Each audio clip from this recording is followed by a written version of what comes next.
Ok, acho que agora a gente já deu um tempinho, a gente pode começar, porque senão a gente não vai ter tempo para as nossas entrevistadas do dia, as nossas convidadas. Então, acho que a primeira coisa para todo mundo é, para quem já está aqui, e para a Doris e para a Bárbara, muito obrigada por vocês estarem com a gente. A gente estava falando antes de começar que hoje em dia é uma overdose de horário em frente à tela, então eu acho que sempre que as pessoas tiram uma hora para ficar com a gente em frente à tela é uma grande honra. E para quem, eu não sei quem veio pela primeira vez, quem não, então para quem está na plateia, se é que a gente pode chamar de plateia, se vocês quiserem usar o chat só para falar para a gente, é a primeira vez que vocês atendem um evento do Data Plus Women? Sim, não? E se vocês também quiserem falar de onde vocês estão conectando, eu posso começar, eu não vou escrever no chat, mas eu posso falar para vocês. Meu nome é Raquel, eu sou uma das organizadoras. Eu estou conectando de Roterdã e, obviamente, como eu sou uma das organizadoras, não é a primeira vez, porque normalmente eu brinco que é bom que a gente atenda aos nossos próprios eventos, né? É um bom indicador, porque se a gente mesmo não vai, é um problema. Para quem é novo, uma introdução ao grupo. O Data Plus Women, a razão pela qual a gente usa o nome em inglês, é que é um grupo internacional, então a gente tem capítulos em diferentes lugares.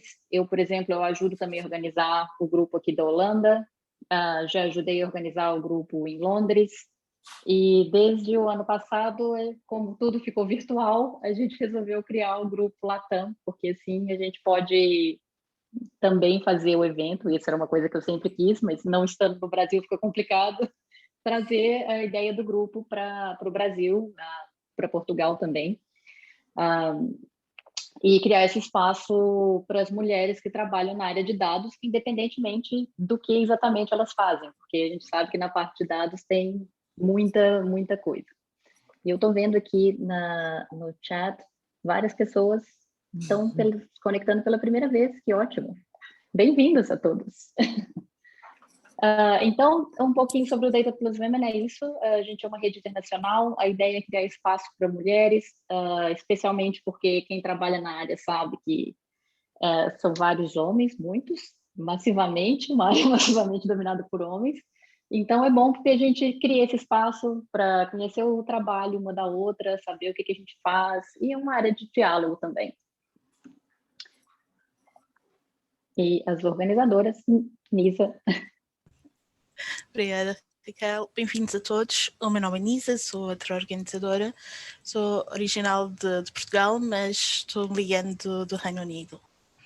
E queria agradecer às nossas palestrantes, a Doris e à Bárbara, por terem aceito o nosso convite. Nós somos muito felizes por ter-vos cá. E vou passar para a Raquel, outra vez, para continuar com a nossa apresentação. Obrigada. Obrigada, Nisa. Só rapidinho, a gente organiza o Data Plus Women Latam em português e em espanhol. Então, a gente tem também o lado em espanhol, para quem entende bem e não tem problema acompanhando. Bem-vindas também a participarem dos eventos em língua espanhola. E só antes de começar, um pouquinho de... A gente chama isso de housekeeping no evento em inglês, eu não sei como que a gente chama isso em português, mas enfim, não sei, boas maneiras para o nosso evento, não sei. Se vocês quiserem ver todo mundo ao mesmo tempo, existe uma função no Zoom que é Gallery View, que se você clicar você vê todo mundo ao mesmo tempo. Eu acho que nesse ponto da vida, todo mundo já sabe usar Zoom super bem, né? O que a gente não sabe mais fazer é ir ao bar e pedir uma cerveja. Se vocês tiverem pergunta, existe uma função de question and answer. Então, se for pergunta, manda no Q&A. Se não for pergunta, fique à vontade para usar o chat. E o chat está aí para isso. Então, assim, usem para falar oi, usem para comentar durante a palestra. À vontade, é de vocês o espaço. E para quem gosta de mídias sociais, à vontade também para usar. A gente tem uma hashtag que normalmente a gente usa nos eventos. Essa hashtag a gente usa internacionalmente, que é Data Plus Women. Então, à vontade para usar. E só mais uma coisa que não está no meu slide, mas para informar todo mundo, a gente está gravando e a gente vai disponibilizar o vídeo depois. Então, quem quiser assistir depois, quem quiser mandar para o amigo, depois a gente vai compartilhar o vídeo no YouTube. Nisa? Obrigada, Raquel. Então, o dia hoje é muito informal. Normalmente os nossos eventos são informais. Vamos ter uma mesa redonda onde temos algumas perguntas para a Doris e para a Bárbara, que é sobre como integrar os dados em arte. Depois abrimos também o chat, como a Raquel já disse no Q&A, podem fazer perguntas, mas se quiserem também fazer algumas perguntas diretamente, conversar diretamente com a Bárbara e com a Doris, podem fazê-lo. Têm algum tempo para fazer também. E no fim, vamos então deixar um espaço para networks, se ainda tivermos tempo, porque nós quando começamos a falar de data visualização sempre voa, mas se tivermos algum tempo, deixamos um pouco de tempo para socializarmos e conhecermos todos um pouco melhor.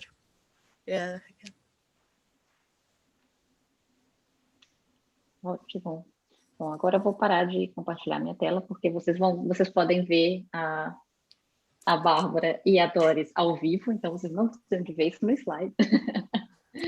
E hoje nós temos, então, Bárbara, que ela é artista, programadora, designer, pesquisadora, professora, várias funções ao mesmo tempo, professora na PUC-Rio, porque a gente também tem a Doris, que também é professora na Escola de Belas Artes da Universidade Federal do Rio de Janeiro. E, bom, para a gente foi uma super honra conseguir ter as duas ao mesmo tempo. Eu acho que vai ser um bate-papo super interessante. E a ideia do dia é um pouco falar de arte, falar de design, falar de dados. E como a gente está na Semana das Mulheres, falar também do papel das mulheres dentro dessa área. E a gente tem aqui duas mulheres, então acho que já é um bom indicativo de que a gente está ocupando espaços lá. Então, Nisa, primeira pergunta para você. Então, vamos começar mesmo do início, não é? A primeira pergunta para ambas é como é que trouxeram os dados para as vossas carreiras ou como é que começaram na carreira dos dados e da arte? Bom, vou começar, né? Olá, primeiro, boa tarde, boa noite para quem está aí na Europa, a todos, assim, agradecendo a Raquel e a Nisa pelo convite, super feliz de estar aqui, né, nesse espaço da mulher. Enfim, como começou, né? Eu sou designer e trabalhei com designer de informação, trabalhei muitos anos no jornalismo da TV Globo, e em determinado momento eu voltei a estudar e fiz mestrado e doutorado, e no doutorado eu estava buscando, não existia essa conversa de visualização de dados, nada. Eu estava tentando entender como as novas tecnologias da modernidade, né, principalmente a partir do século XIX, impactaram o modo como a gente via o mundo e os artefatos, né? E aí, refletindo, eu vou compartilhar aqui a tela, porque eu acho que, refletindo assim, sobre o impacto da eletricidade, né, eu me deparei com essa imagem, que na verdade não é uma visualização, é uma montagem de fotos de satélites, né, do ano 2000, e ela cria um desenho, né, que, a partir da iluminação de áreas urbanas, que dá para a gente ter muitos insights, né, quando a gente olha as áreas do interior sem iluminação, olha os países mais desenvolvidos com mais luzes. E isso me marcou muito, né? Essa imagem me marcou muito.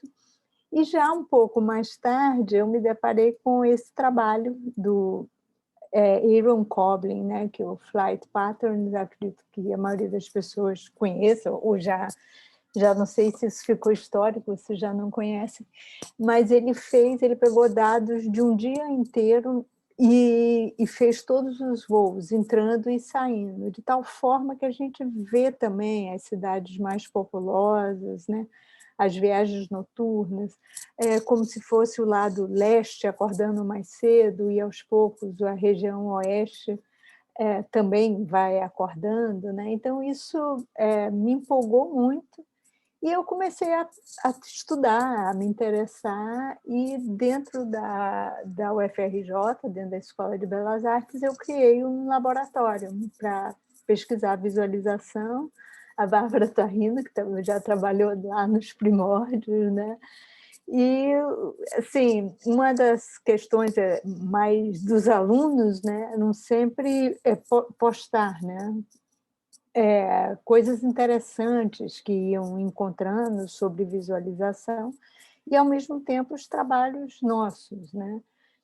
Então, foi isso. Quando eu vi, eu estava completamente mergulhada na questão da visualização, dos dados, e cada vez foi se falando mais, o que me deixa muito feliz, porque no começo eu tinha a sensação que eu falava em visualização de dados e as pessoas olhavam assim, não sabiam do que eu estava falando.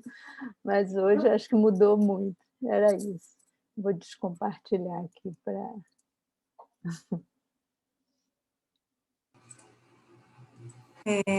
Boa tarde, boa noite, também muito obrigada, estou muito feliz de estar aqui, muito ansiosa pelo dia de hoje, mas também por me manter, né, próxima aí dessa rede, Data Plus Woman.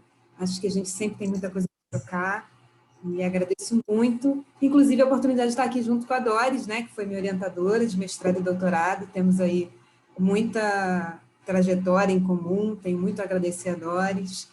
E na verdade, a forma como os dados... talvez o meu primeiro contato com dados também tenha sido na Globo, né? Eu trabalhei na Globo, no design de jornalismo também, como motion designer. Minha trajetória foi bem breve por lá, fui estagiária, depois fiquei um tempinho, mas foi o suficiente para eu conhecer meu marido, então foi importante. Enfim, e aí eu resolvi fazer o mestrado. E quando eu fui fazer o mestrado, eu sou formada em design, mas eu queria voltar para a minha pegada artística, que eu já tinha desde adolescente, enfim. E eu descobri a linha de pesquisa que a Doris tinha saído da Globo para ir ser professora, que é Poéticas Interdisciplinares, que é uma linha de pesquisa lá da UFRJ, que tem uma pegada com tecnologia, e essa visão integrada, né, das artes. Enfim, a minha turma tinha gente de cinema, gente de teatro, gente das artes visuais, gente de design, enfim. Eu achei incrível uma linha de pesquisa teórico-prática e tal, e eu já sabia que eu queria trabalhar com interação.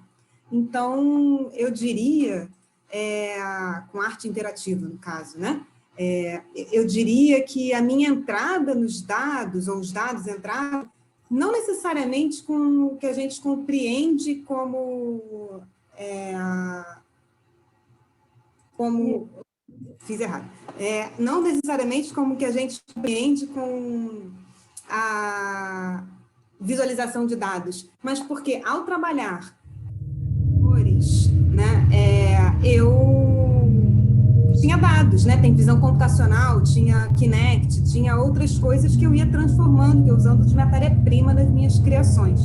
Então, essa aqui, por exemplo, acho que foi uma das primeiras instalações em que a pessoa se via metade dados, metade imagem, né? Pensando que ela precisaria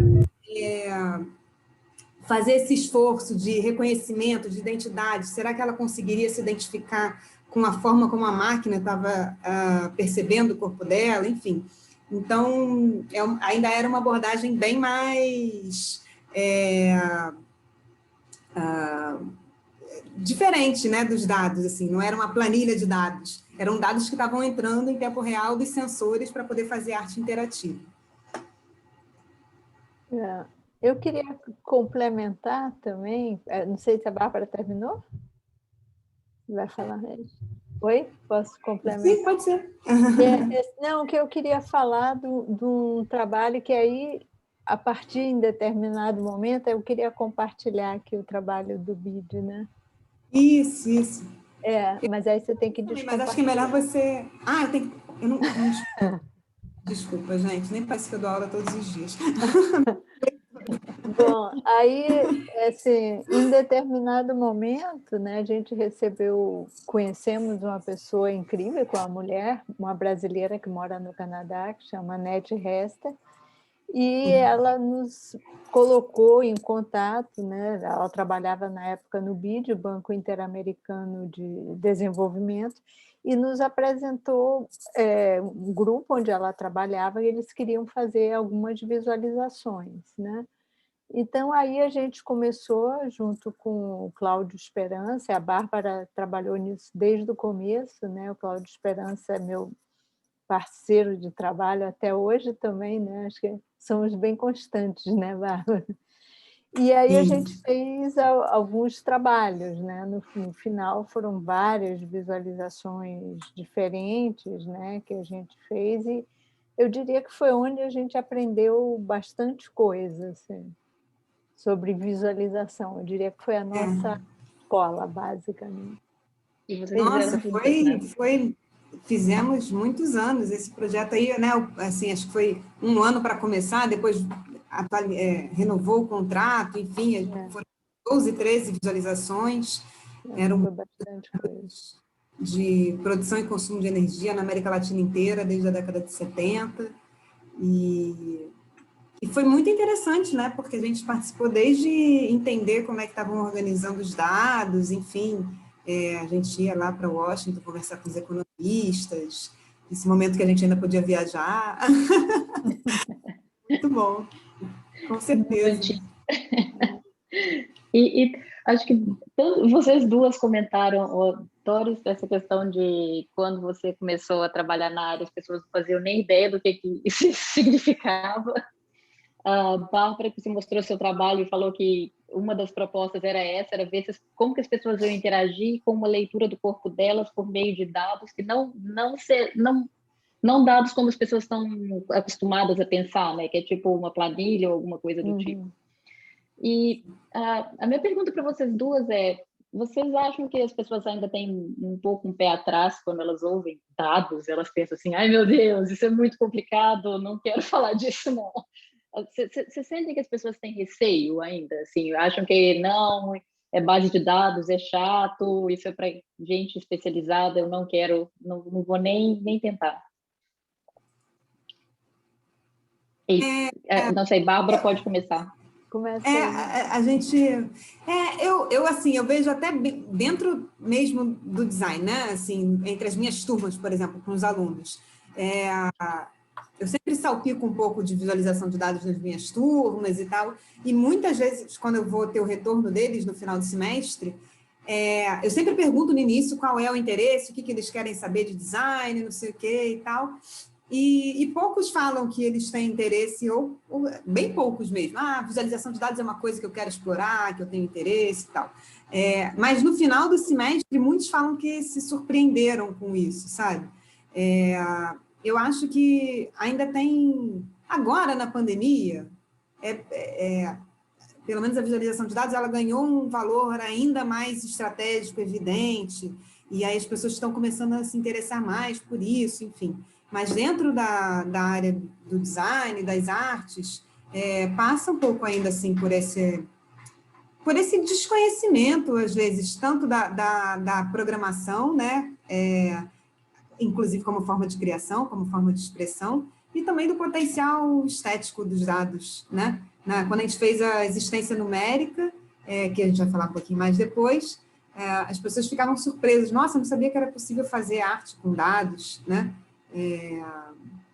Enfim, e eu acho que sim, eu acho que as pessoas ainda têm um pouco. Até teve quando a gente começou a fazer o Data Corpus, que foi outra exposição, na verdade, da Casa Firjan, que eu fui consultora, integrei a curadoria com a Karina Araújo e a Maria Isabel Xerri, eram 3 mulheres, e teve até um caso engraçado, assim, um rapaz da produção, ele falou para a tia que ia ter uma exposição sobre dados, e aí a tia assim, nossa, mas uma exposição sobre dados, dá para fazer isso, não é uma coisa assim que vai estar interessante, as pessoas vão querer uma exposição sobre dados e tal. No final, a tia ainda nem sabia direito sobre que eram dados digitais, né? Assim, mas mesmo assim, a gente já ficou achando que como é que seria que o público ia receber, enfim. É um assunto ainda um pouco restrito, eu acho, sim. Eu até queria acrescentar que eu acho que não é para todo mundo, né? Às vezes eu sinto até que, sei lá, eu começo uma disciplina, tem gente que se assusta, tem aluno que tranca, né? Chega meio desavisado, vê uma planilha, sai correndo, mas também eu acho que suscita muitas paixões esse trabalho, né? E aí eu queria aproveitar também e mostrar um trabalho aqui. Esse é um projeto que foi feito com um aluno e a gente publicou na Computer Graphics Application, e de fato é uma visualização física que foi exposta 2 vezes, né, aqui no Rio, em galeria. Então, são círculos. O artigo ele explica, né, ele fez usando miçangas, tal, e mostra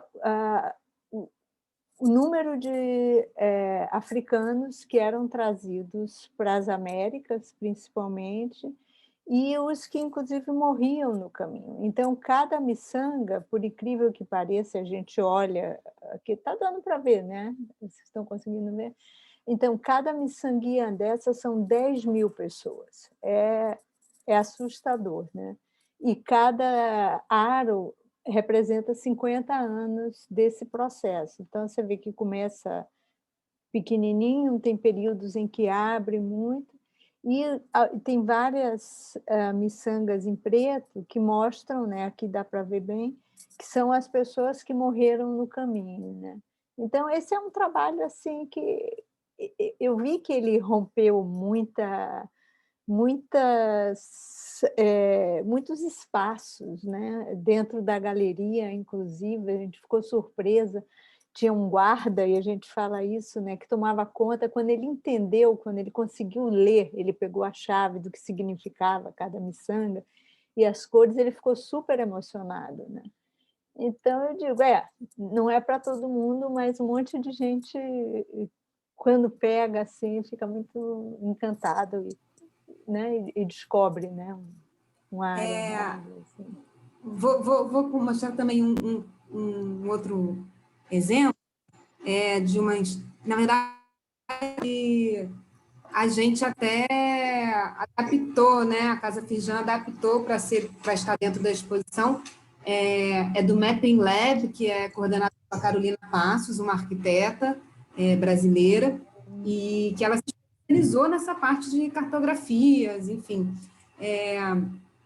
E lá na exposição, essa era uma das obras que estava no final da exposição e que a chamava, nem chama de obra, né? Mas, enfim, uma das peças que muita gente depois vinha falar mesmo, assim, do impacto, né? De como é que realmente a visualização, quando você pega um projeto que você... Às vezes até é uma informação que você já sabe, mas mesmo só de visualizar, parece que toca você em outro lugar, né? Então, esse aqui era um mapa de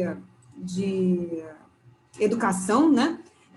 Nível de escolaridade, geolocalizado. Então, você tem o Rio de Janeiro todo, tem São Paulo também, você consegue ir navegando. Mas esse caso aqui é bem claro, assim, eu gosto de tirar o high school e o basic, eu deixo só educação básica incompleta e ensino superior completo. E a gente vê uma fronteira entre a Gávea e a Rocinha, né? Para quem mora aqui no Rio, enfim, a Rocinha é uma das maiores favelas aí, né? Mais populosas, e a Gávea é um dos bairros de elite, assim, do Rio, né? Inclusive é onde eu sou professora, que é onde fica a PUC. E você vê uma fronteira muito evidente no meio da cidade de desigualdade, né?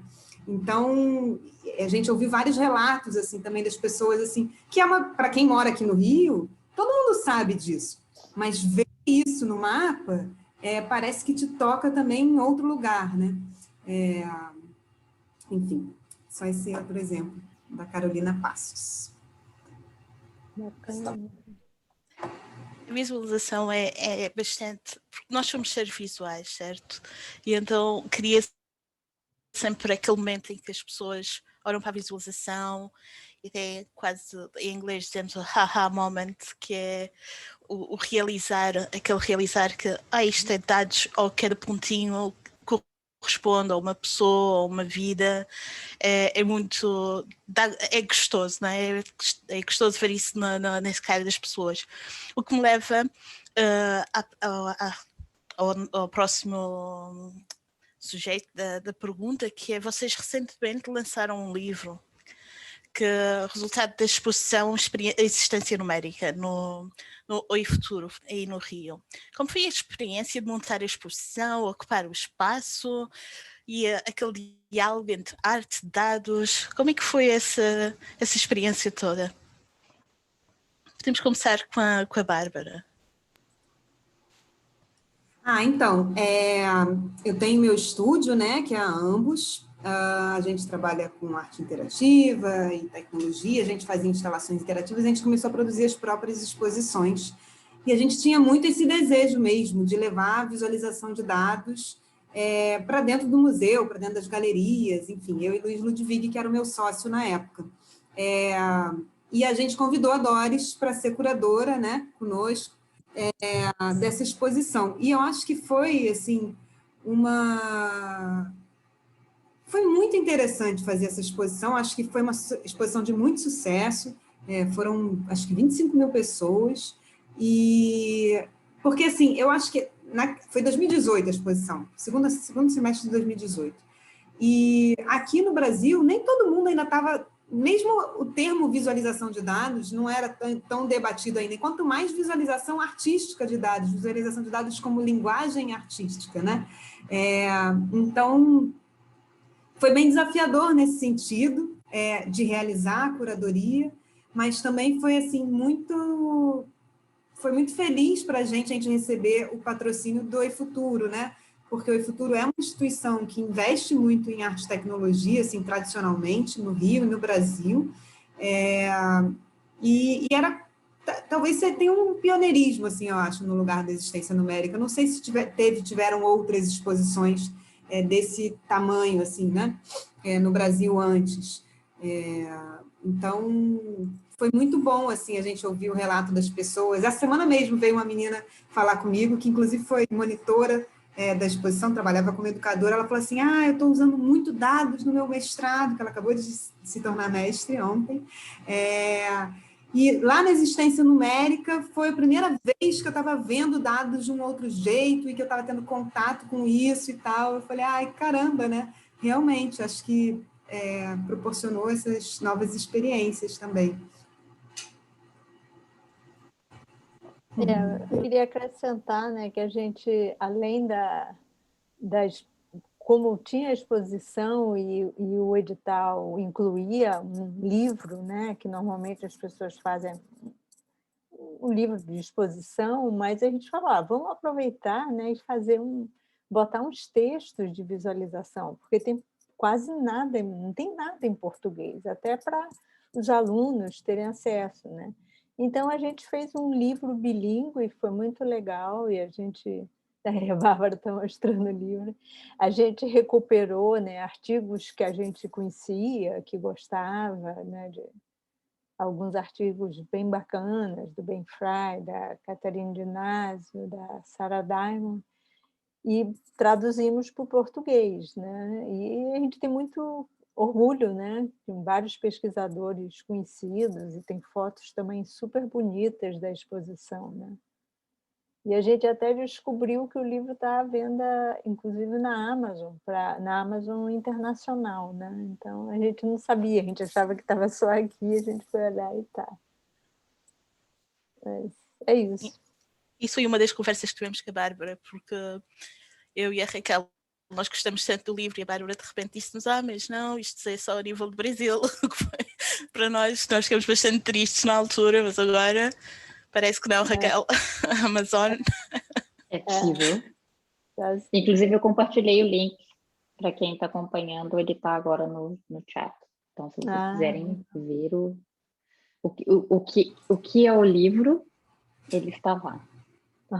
Então, para quem estiver fora do Brasil, compra na Amazon.com. Para quem estiver no Brasil, compra na Amazon.br, porque aí você paga em real, né? Que sai mais barato.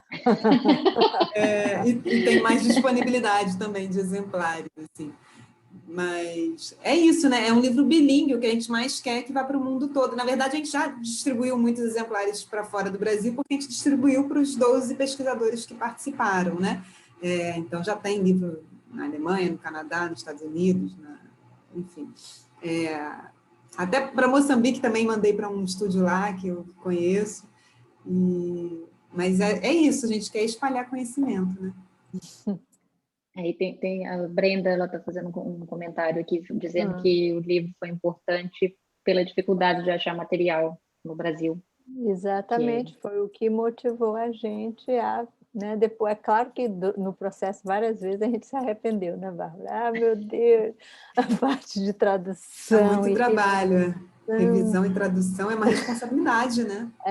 Porque né, as pessoas cederam os direitos de usar os artigos, tal, enfim. Né? Foi isso. Desculpa, Doris. Tem uma pessoa dizendo que não está conseguindo... Vou botar o nome do livro aqui para as pessoas procurarem, porque eu acho que esse... E se vocês tiverem... Eu posso procurar aqui também, enquanto vocês estiverem falando, o link para a Amazon no Brasil, porque o link que eu compartilhei de novo continua da Amazon Internacional. Ah, tá. Então, para quem não quiser pagar em dólares, a gente vai compartilhar o link em reais também. E ainda um pouquinho sobre o livro e sobre a exposição, várias das pessoas que vocês convidaram são mulheres, né? Vocês citaram a Georgia Lupe, a Stefania Posofek. Como que foi selecionar essas pessoas e, claro, a exposição não era focada só em mulheres, eram homens e mulheres, mas qual que vocês acham que é a contribuição das mulheres nesse momento? Porque não era uma exposição só sobre mulheres, o livro não é só sobre mulheres, mas nos dois casos a gente tem uma presença grande, né, de mulheres selecionadas, tanto para contribuir no livro, quanto nas pessoas que foram exibidas durante a exposição. Então, como que vocês veem a contribuição dessas mulheres? E se vocês quiserem compartilhar a tela, mostrar trabalho, à vontade. Eu acho que foi... Na verdade, a gente não se preocupou, né, com isso. A gente se preocupou de colocar pessoas atuantes, né, tanto na parte das obras, né, que algumas foram encomendadas. Foi o caso da obra da Alice Bodansky. Eu não estou com a imagem dela aqui. Eu posso compartilhar aqui no silêncio. Tá. Que a Alice é uma brasileira que também acabou de se mudar para a Holanda, e a gente convidou, ela fez... que eu fiz a obra O Apagar das Luzes. Ela é uma escultura de dados, uma visualização física né? Eu trabalho desde que eu fiz a obra O Apagar das Luzes. Desculpa, Doris, te interrompi. Não, mas foi legal. Física dos investimentos orçados em ciência e tecnologia pelo governo no período de 2000 a 2018. Eu trabalho formalmente com duas inspirações para essa obra: pilha de moedas, por ser uma questão de investimento financeiro, e a luz, por ser uma questão de geração de novos conhecimentos, de produção científica, novos saberes, etc. Nessa obra, quanto maior foi o investimento orçado pelo governo naquele ano, maior é a área de cada uma dessas moedas e, ao mesmo tempo, tem mais aberturas, ou seja, mais luz é projetada do interior da escultura para fora. Legal. Então, assim, na exposição, né, teve esse trabalho que foi super importante, e no livro teve essa enorme lista aí de pessoas, né? A Georgia Lupe, que já é um ícone, então ela tinha um manifesto, né, do Data Humanism, e ela permitiu que a gente traduzisse esse manifesto para o português, está lá. E a Catherine Dinásio, que foi a pessoa que ela trouxe essa ideia do olhar feminista para a visualização, né, como uma outra forma, né, de ver. Então, eu acho muito importante, né, o trabalho dela. Ela tem vários artigos e tem um livro recente que ela fez com a Laura Klein, que é sobre o Data Feminism, onde ela mostra como todo esse universo, né, é basicamente masculino, né, e criado, e essa visão é masculina, enfim. Então, eu acho que a presença dela no livro foi, né, honrou muito a gente, né, Bárbara?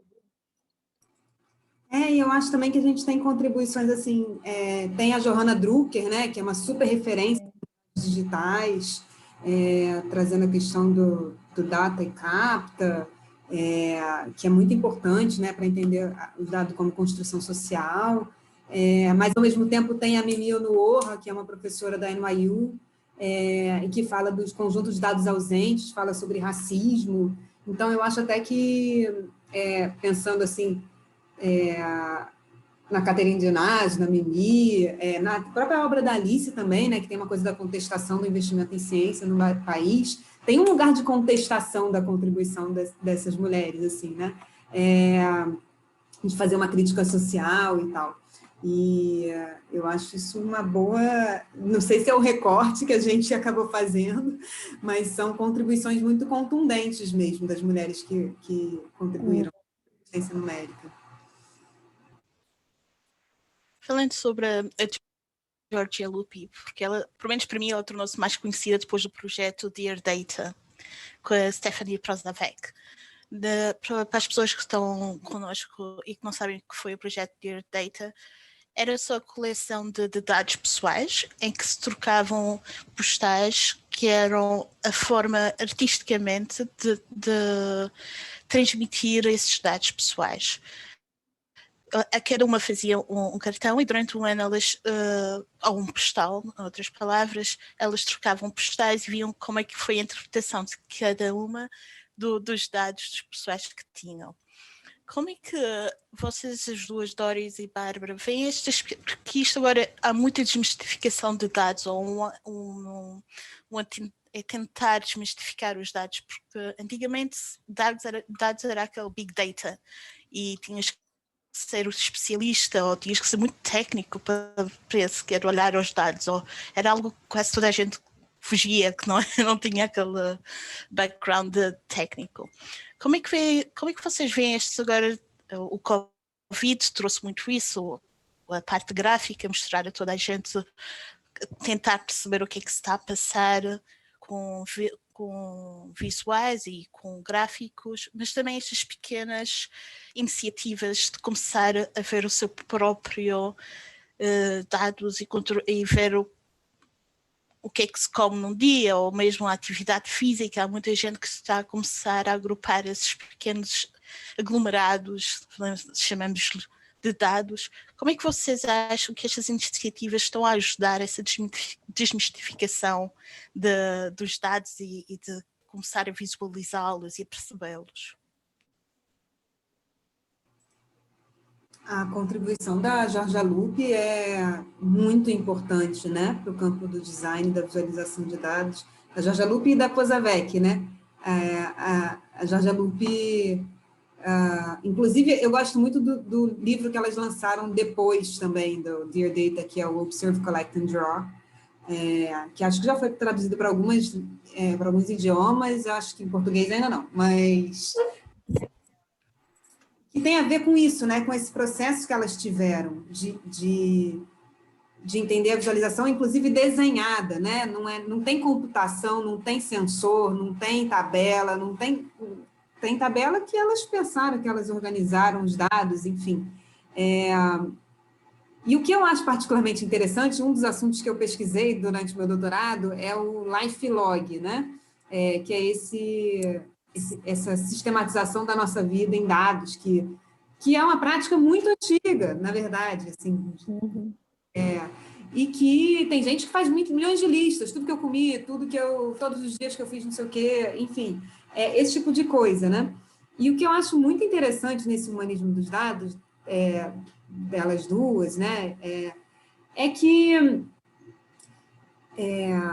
ele realmente proporciona esse autoconhecimento, porque, por exemplo, tem um movimento todo do Quantified Self, por exemplo, eu mesma uso esses relógios de batimento cardíaco, inclusive usei na minha obra lá da Existência Numérica, que é esse fundo aí da Doris, que é a Disritmia, que era a minha obra. Mas é completamente diferente, porque o que elas estão se propondo é você desacelerar, é você não automatizar, é você observar. Então, é um movimento radicalmente oposto a tudo que se propõe em termos de tecnologia, que muitas vezes está associado à visualização de dados, ao Big Data, etc.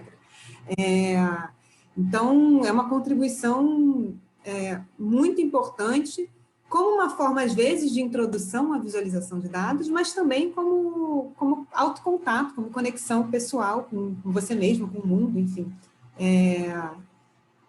E é muito, eu acho fantástico, eu sou super fã. Eu também, né? Eu acho que, claro, que ajuda, ela trouxe uma outra forma, né, para se desenhar com os dados, e eu acho que a própria comunidade, né, científica e de dados, enfim, reconhece isso, tanto assim que a Georgia Lupe, ela estava no IEEE Viz, né, de 2017, que foi em Fênix, e ela fechou o evento, né, o capstone foi dela, então era aquela sala entupida de gente. Eu acho que reconhece o valor, né, do trabalho dela, né, e a forma como ela juntou arte abstrata para pensar a visualização, né, e até nesse evento, né, do IEEE, né, foi interessante, porque ela fez o Dear Data Studio, e eu até fui olhar recentemente, e era junto com a parte de arte do evento, que se chama VisUp, mas também voltada para crianças, era o Vis Kids, né? Então, eu acho que é realmente trazer esse universo aí mais perto das pessoas e mostrando que tem outros espaços, né? Eu acho que não é para, não dá para tudo, né? Porque tem coisas que realmente, sei lá, esse eu estava olhando aqui um outro trabalho, né? Também com dados de energia, né? E que também entra num outro raciocínio que não dá para a gente fazer só desenhando, né? Infelizmente, né? Mas a gente tem um diálogo, mais do que um diálogo com as imagens, é um diálogo com os dados, né? Enfim, é isso. E se a gente volta um pouco, porque a gente agora viu várias obras que são relacionadas muito à parte de design, mas a gente começou a conversa com muitos exemplos que eram da parte realmente de arte, né? Eu acho que eu começo com você, Doris, para depois quiser complementar. Quais que vocês acham que são os principais desafios para pegar uma coisa que se espera uma certa concretude? Na verdade, é mais do que concretude. Às vezes eu brinco que as pessoas acham que se tem dado envolvido é como se fosse a verdade absoluta.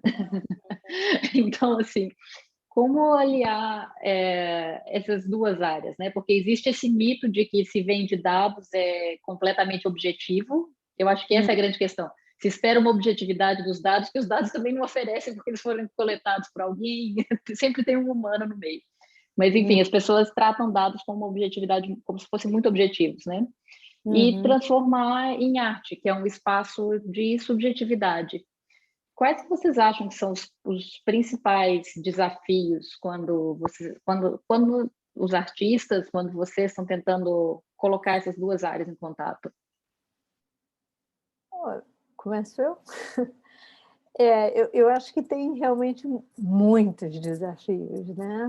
Porque, primeiro, atualmente eu estou num projeto bem grande que nosso grupo ganhou um grant da Fundação Bill e Melinda Gates para trabalhar com dados, são dados do Sistema Único de Saúde. E são dados muito fragmentados, são dados muito difíceis, né? Então, por exemplo, nesse trabalho, compreender esses dados já é uma loucura. Tanto assim que a gente começou fazendo uns desenhos e viu que não adiantava. A gente tinha que primeiro entender esses dados, né? E em outras situações a gente tem umas surpresas, né? Eu vou mostrar aqui um trabalho que eu É um trabalho... que é um trabalho de monitoramento ambiental, né? Então, dos corais, de regiões de corais. Eu não sei porque que está cortando aqui em cima, eu acho que eu dei uma reduzida aqui. Aqui você pode... aqui. Você pode escolher qual é o recife de coral, e esses peixinhos aqui são como se fosse uma fotografia de um período, né? Onde e a gente pode clicar e ver qual é essa espécie, a frequência dela, e comparar com dados ambientais de temperatura, de luminosidade e tal. E eu pensei em fazer esse trabalho porque eu estava um pouco cansada de fazer trabalhos de visualização com círculos, com quadrados, sabe, com as formas geométricas. Eu pensei, putz, mas são os seres tão lindos, né? Então vamos colocar. E aí a gente fez isso, está no ar, e a gente fez um primeiro teste, assim, meio en passant, um teste básico, e a gente viu que as pessoas ficavam só olhando os peixinhos. Ninguém se interessava para ver o que era, o que ele estava fazendo, se tinha relação com o dado ambiental, se não tinha. Enfim, então, a gente vê que a gente vai ter surpresa, tudo bem, né? Os peixinhos são lindos, mas tem mais do que eles aqui para a gente olhar, né? Então, a gente está, nesse momento, a gente está refazendo essa interface, estamos trabalhando aqui com ela. Mas isso... Posso complementar? Sim, sim. Eu sou muito próxima desse projeto, que é o Instituto Coral Vivo. Enfim, faço parte da diretoria dessa ONG, na verdade. E eu acho muito interessante, por outro lado, assim, depende muito do público, né?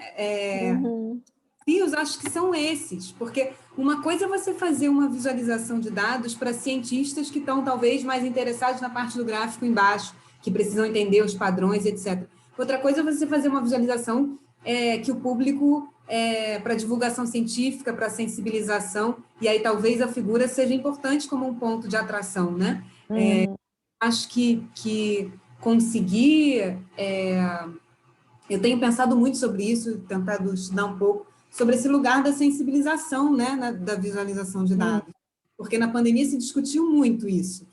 Que os gráficos das pessoas, do número de pessoas que morreram, não estavam diminuindo, né, o valor das pessoas, diminuindo as pessoas a números e etc.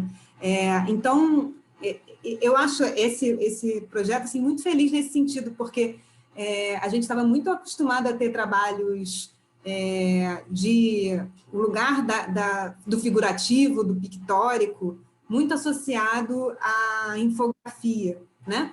E menos a utilização de dados como uma linguagem mais esquemática, mais dos gráficos, mais dos elementos geométricos, etc.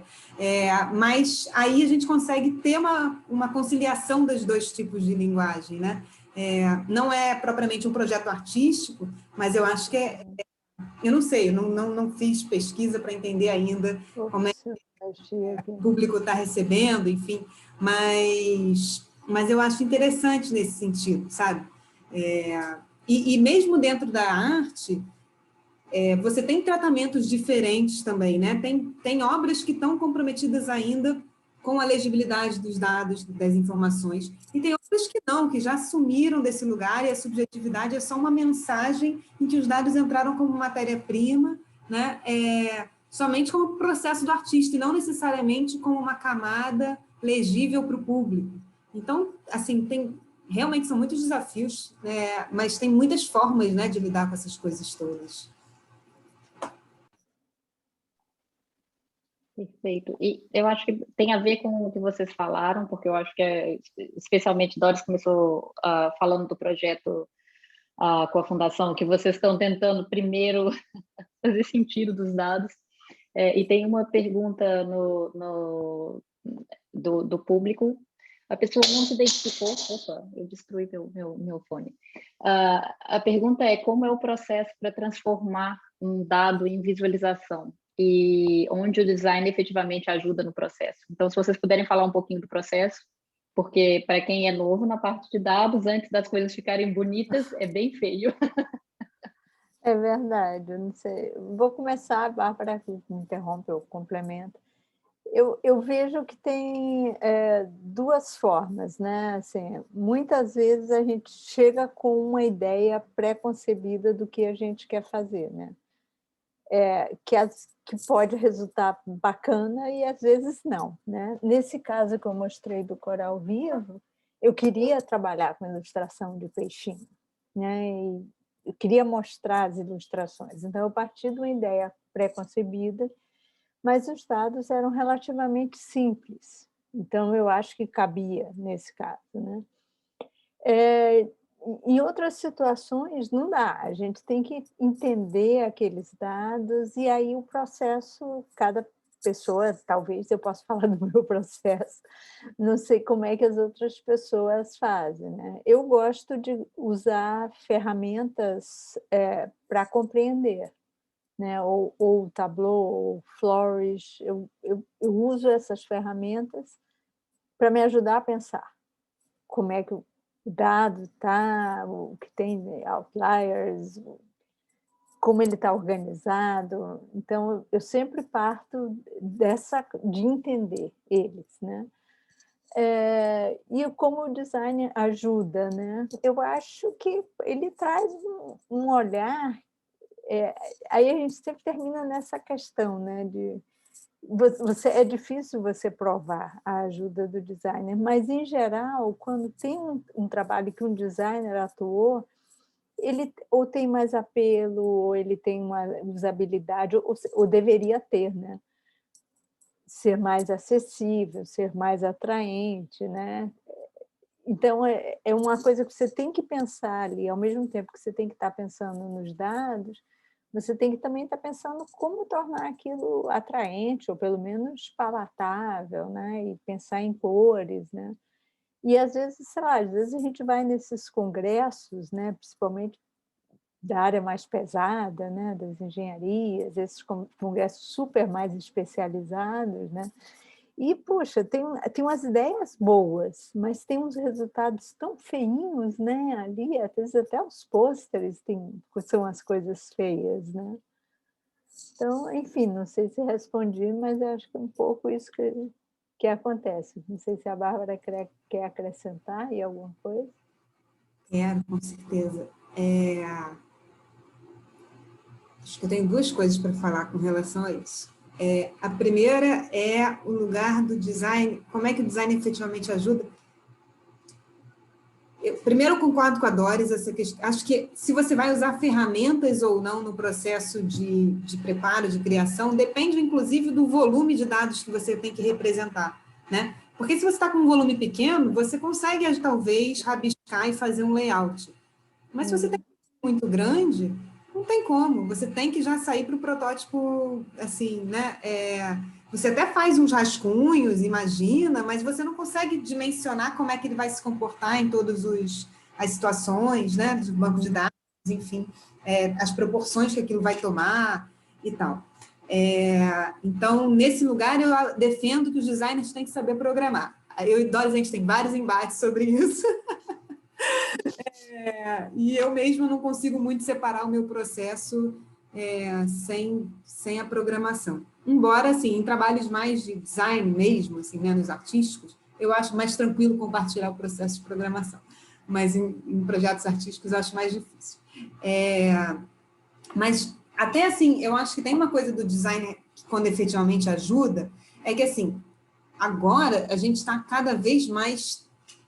Eu me lembro que já há muitos anos a Doris fez um trabalho com as meninas de iniciação científica de listagem das ferramentas de visualização de dados e bibliotecas e etc. Já há muitos anos isso já era muito grande. Agora, então, já deve ter quintuplicado essa lista. Não deve nem mais dar para ficar mantendo essa lista atualizada, né? Então, verdade.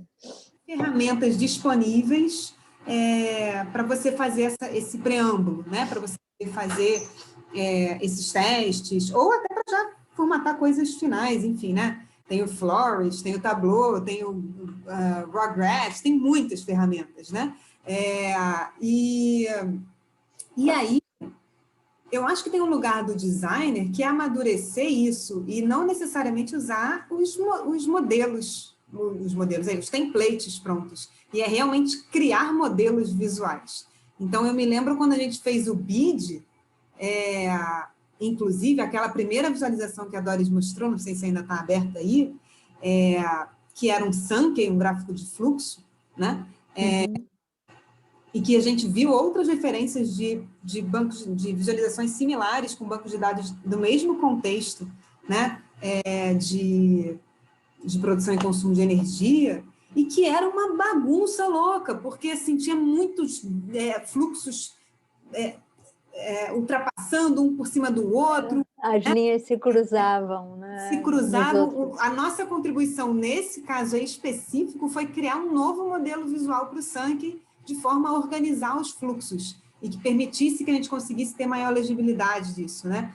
Então a gente criou esses bloquinhos do primary supply e do total consumption para poder fazer esses dois intermediários da eletricidade dos oil projects. Isso foi uma das coisas que a gente fez, por exemplo. Então, foi uma contribuição do design, um tipo de gráfico que já existe, que é o Sankey, mas para estabelecer um modelo visual diferenciado, vamos dizer assim, né? E aí, outra coisa que a gente fez de contribuição aí foi o import e o export, que são esses bloquinhos com as setinhas embaixo, que era justamente para evitar que tivesse ainda outros blocos e outros fluxos. Enfim, a gente trabalhou bastante nesse gráfico para ele ficar simplificado, assim, limpo, né? A contribuição, eu acho que eu tenho orgulho desse gráfico. É verdade, é verdade. É um bom exemplo de contribuição do design, né? De um olhar do design, né? Nós temos mais uma pergunta no Q&A da Laura. E ela diz: muitas vezes confundo facilitação gráfica com visualização de dados. Qual é a diferença entre os dois? Que quer ser a primeira. Eu posso falar? Oba! Okay. Porque eu tenho gostado muito de facilitação gráfica. Inclusive, uma coisa que eu tenho tentado fazer durante a pandemia, que a gente vê muita live, ouve coisa e tal, eu fico desenhando enquanto estou ouvindo aquele resumo. Bem, para mim são coisas completamente distintas, né? Embora elas também tenham, talvez, uma intenção de sintetizar a informação visualmente, processos completamente distintos, né? A facilitação gráfica, esse resumo visual, né? Tem alguns termos em português, quando você tem aquela pessoa que está ouvindo uma palestra ou uma dinâmica, uma reunião, enfim, pessoas, um coletivo, e fazendo ali na hora, em tempo real, desenhos, palavras, esquemas, que estão sintetizando o que está sendo ali dito, né? É uma coisa muito do momento mesmo, assim, né? É uma coisa que precisa de agilidade, de síntese, de escuta. Eu acho, assim, uma qualidade... A pessoa deve sair... Eu fico pensando em tradução simultânea, sabe? A pessoa deve sair exaurida de fazer aquilo. Evento, então, as pessoas ainda ficam em pé o tempo todo e tal. E a visualização de dados é outro campo, né? Não sei nem se a facilitação gráfica tem sido compreendida dentro do campo de design de informação, propriamente dito. Visualização de dados... Doris, pode falar aí para também ter... Eu gosto de usar a definição mais clássica, né, que é você trabalhar a visualização de dados, é você trabalhar gráficos visualmente de tal forma que você possa obter insights, né, facilitar a obtenção de insights a partir daí, né. Então, eu acho que são duas coisas muito diferentes, né? Uma trabalha realmente com dados, né, que não precisam necessariamente ser numéricos, e eu acho que a facilitação é mais próxima da narrativa, embora você possa ter uma visualização com narrativa, né? Mas eu acho que as duas áreas, elas têm em comum, né, mais do que apontar as diferenças, né, o uso da imagem para passar conteúdo, para passar informação e para facilitar essa compreensão, né? Não sei se a gente respondeu aí a Laura.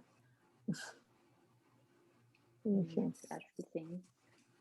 E obrigada, Bárbara. Obrigada, Doris.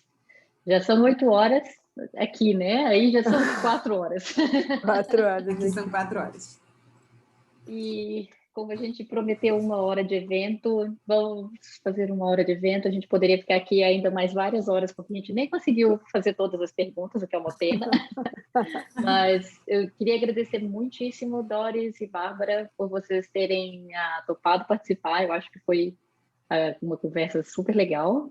Espero que as pessoas que estão com a gente também tenham gostado. E só rapidamente, antes de encerrar tudo, deixa eu só... Eu gostaria de vou colocar aqui o link do LabVis. Sim, e se vocês quiserem, Bárbara e Doris, se vocês quiserem me mandar alguns links, que a gente vai mandar um e-mail para todo mundo amanhã. Que aí, se vocês quiserem que a gente compartilhe alguns links, fiquem à vontade, manda para mim e para a Nisa, que a gente põe no e-mail. E vou deixar o chat aqui. Então, para quem quiser assistir eventos que a gente organizou no ano passado, se vocês quiserem, eu também vou colocar o link no e-mail, fica mais fácil para quem não tiver com QR Code.